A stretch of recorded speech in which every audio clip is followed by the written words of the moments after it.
அடுத்தது பாருங்க, மிக மிக மிக முக்கியமான ஒன்று, ஆத்மவான் இருக்கிறாரா? எங்கே நமக்கு செல்ஃபோன் வாங்கிறதுக்கும் வீடு வாங்குறதுக்கு தான் நேரம் சரியாக இருக்குது விசாரிக்கிறதுக்கு. நம் புறத்திலே விசாரம் செய்து கொண்டு இருக்கிறோம். எத்தனை பேர் நம் ஆத்ம விசாரம் செய்தோம்? எல்லாம் 60 வயசுக்கு மேலே தான் ஆத்ம விசாரம் செஞ்சுட்டு இருக்கோம் இல்லையா?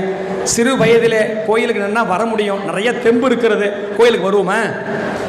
வந்தோமா?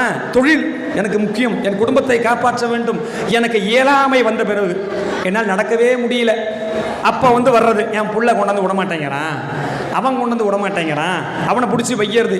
நான் 60 வயதிற்கு பின்பாகத்தான் கோயிலுக்கு செல்ல வேண்டும் என்று பல ஆண்டுகளாக காத்திருந்தேன். இப்போ பசங்கள்லாம் அவள் வேலைக்கு போயிட்டா, என்னை கண்டுக்க மாட்டேங்கிறா. நம்ம என்ன பண்ணோம்? நம்ம சின்ன பையனாக இருக்கும் போதும் பொண்ணாக இருக்கும் போதும். அப்போது எப்பொழுது நமக்கு இளமை இருக்கிறதோ, எப்பொழுது நமக்கு தெம்பு இருக்கிறதோ அப்போ வரணும் கோயிலுக்கு. பக்தி என்பது இயலாமையில் வருவதா? இயலும்போது வருவது தான் பக்தி.